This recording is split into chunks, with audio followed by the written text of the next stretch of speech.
Le passage d'aujourd'hui est Psaume 32, versets 1 à 11. Lisons ensemble. De David. Cantique. Heureux celui à qui la transgression est remise, à qui le péché est pardonné. Heureux l'homme à qui l'Éternel n'impute pas d'iniquité, et dans l'esprit duquel il n'y a point de fraude.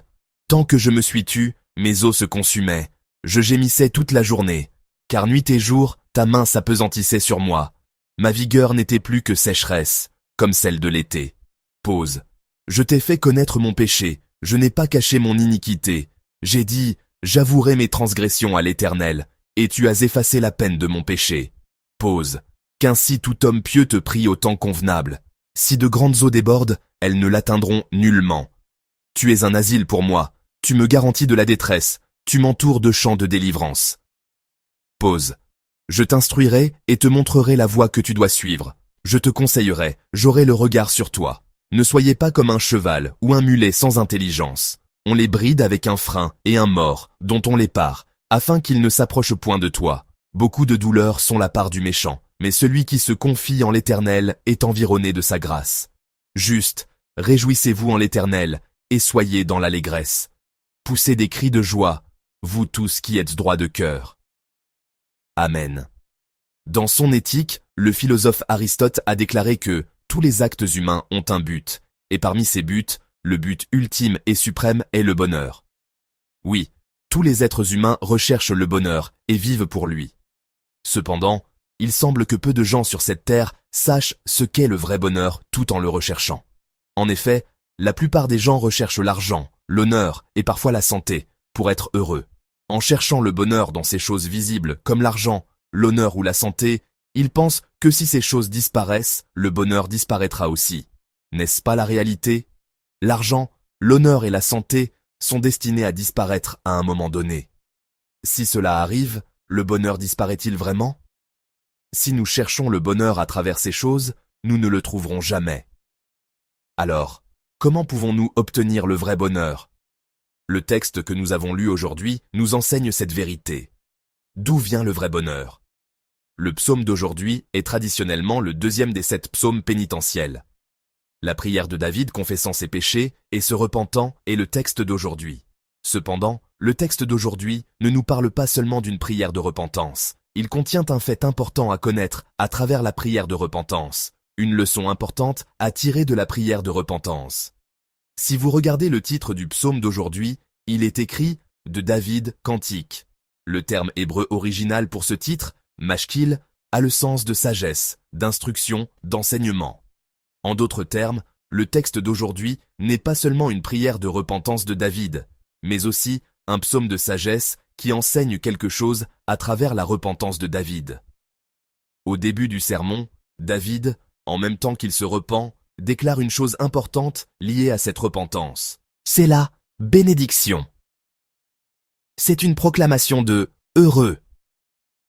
Cette bénédiction, appelée « ashrei » en hébreu, est le bonheur fondamental dont parle la Bible, que l'homme doit saisir et poursuivre.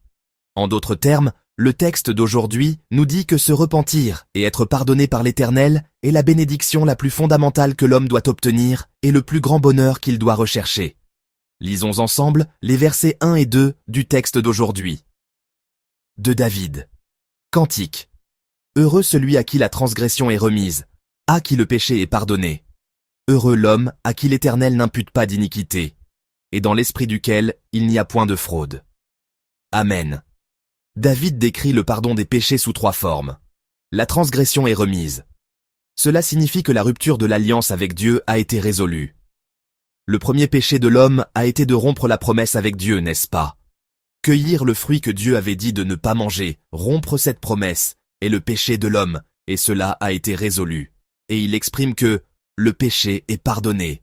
Cela signifie que Dieu l'a couvert, afin qu'il ne pose plus de questions sur ce péché. Et il y a aussi l'expression « l'Éternel n'impute pas d'iniquité ».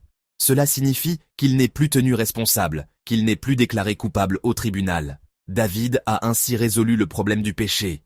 Il déclare qu'il est heureux d'avoir ainsi résolu le problème du péché. Alors, quel genre de personnes résolvent ces problèmes de péché?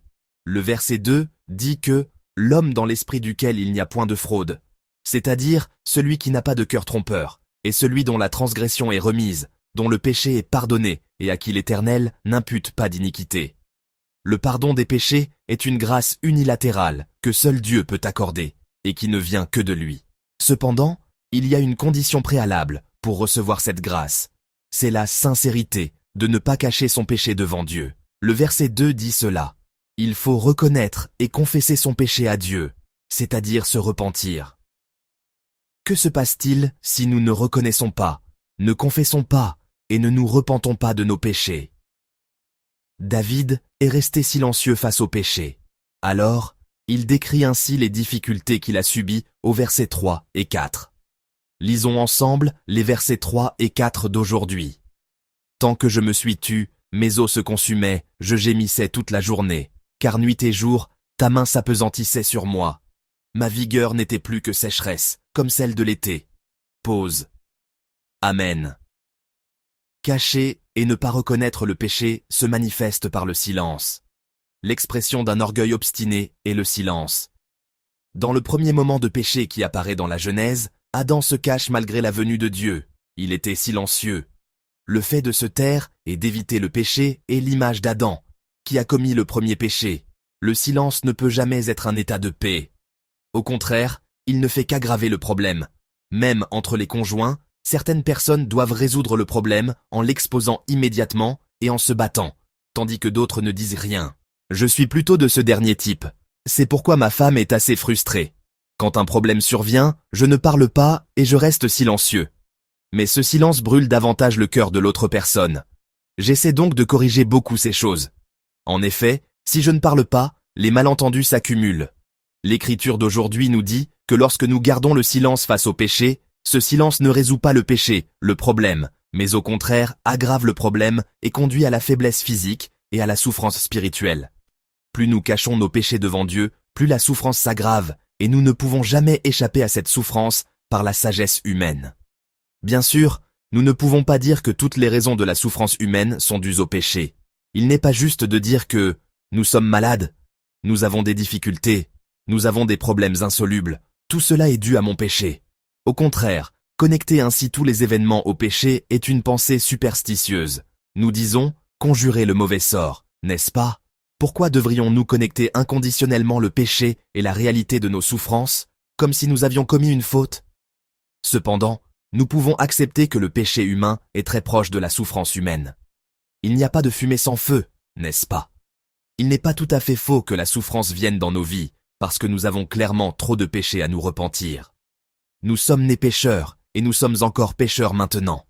C'est Dieu qui nous justifie, mais cela ne signifie pas que nous sommes sans péché. C'est pourquoi nous devons toujours être humbles devant Dieu et dans le monde. Pourquoi la Bible dit-elle d'être humble? Pourquoi dit-elle de s'abaisser? Parce que nous ne sommes pas intrinsèquement qualifiés pour être reconnus comme tels. Nous ne sommes pas qualifiés pour être appelés justes, nous sommes des pécheurs. Parce que nous oublions cette identité et nous nous méprenons sur le fait que nous sommes justes, les problèmes ne peuvent que survenir dans nos vies. Nous sommes toujours pécheurs, mais nous sommes considérés comme non pécheurs. C'est la grâce que vivent ceux qui acceptent le Christ comme leur sauveur. David a pris la femme d'Uri et a envoyé Uri à la guerre pour qu'il meure. Il a commis l'adultère et le meurtre. Mais David est resté silencieux. Il a donc vécu une expérience de souffrance qu'il n'aurait jamais pu vivre. Maintenant, que doit faire David? Il doit se repentir. Il doit reconnaître et confesser son péché. Il n'y a pas d'autre chemin que de retourner à l'Éternel dans la souffrance où il veut abandonner tout dans sa vie. Heureusement, David brise le silence dans cette souffrance physique et spirituelle et confesse son péché à l'Éternel. C'est pourquoi, si vous regardez la seconde moitié du verset 5 d'aujourd'hui, après avoir confessé son péché devant le Seigneur, il parvient à cette confession. « Et tu as effacé la peine de mon péché. » Amen. Saint Augustin a prié ainsi dans ses confessions. « Seigneur, nos cœurs sont inquiets jusqu'à ce qu'ils trouvent le repos en toi. Nos cœurs sont inquiets jusqu'à ce qu'ils trouvent le repos dans le Seigneur. » David s'était éloigné de Dieu en cachant son péché dans la souffrance où ses os étaient brisés et son énergie s'épuisait. Cette image symbolise l'anxiété du cœur humain. Le vrai repos ne peut être trouvé qu'en Dieu. C'est pourquoi retourner au Seigneur, la repentance est le seul chemin vers le vrai repos et le vrai bonheur. David l'a compris. David a ainsi expérimenté la grâce du pardon des péchés. C'est pourquoi il encourage tous les hommes pieux à prier et à se repentir à travers les versets 6 à 11. Il enseigne que retourner au Seigneur à partir du péché est la vraie bénédiction pour nos vies. Quelle est la grâce dont nous jouissons à travers cela? Nous rencontrons le Seigneur qui est notre refuge et nous réalisons le chemin d'une vie sage. N'est-ce pas là le contenu de la bénédiction que tous les êtres humains désirent fondamentalement? La protection de Dieu Tout-Puissant et le nouveau chemin de vie, le but de la vie que Dieu nous enseigne. C'est la vraie bénédiction que nous pouvons vivre. Cette bénédiction peut être obtenue par le pardon des péchés et la repentance. Bien-aimés, se repentir n'est pas une prière pour enlever une ou deux douleurs immédiates. Il ne s'agit pas de résoudre un ou deux problèmes. La repentance est le processus pour atteindre la bénédiction que l'homme recherche. Alors, qu'est-ce que la repentance? Dans le Nouveau Testament, la repentance est appelée métanoïa en grec. Ce mot ne signifie pas un simple regret, mais un engagement total à détourner complètement la direction du cœur et de la vie vers Dieu. C'est précisément cela que signifie notre repentance. Au moment où nous tournons notre direction vers Dieu, le pardon et l'amour de Dieu se précipitent vers nous. Bien-aimés, méditons sur la repentance de David et la bénédiction du pardon et repentons-nous sans hésitation en ce moment de ce que nous devons détourner devant Dieu. Je crois qu'aujourd'hui et maintenant est le moment acceptable et le jour du salut. Nous ne sommes pas des bêtes ignorantes qui obéissent et se repentent à contre-cœur avec des morts et des brides comme des chevaux ou des mulets. C'est pourquoi Dieu nous regarde personnellement et attend notre repentance. Quel est mon péché de me taire devant Dieu? Déposons tous mes péchés que je dois déposer avant de demander quoi que ce soit à Dieu. Là où le péché a abondé, la grâce a surabondé. Lorsque la vraie repentance se produit, la grâce du Seigneur devient encore plus intense.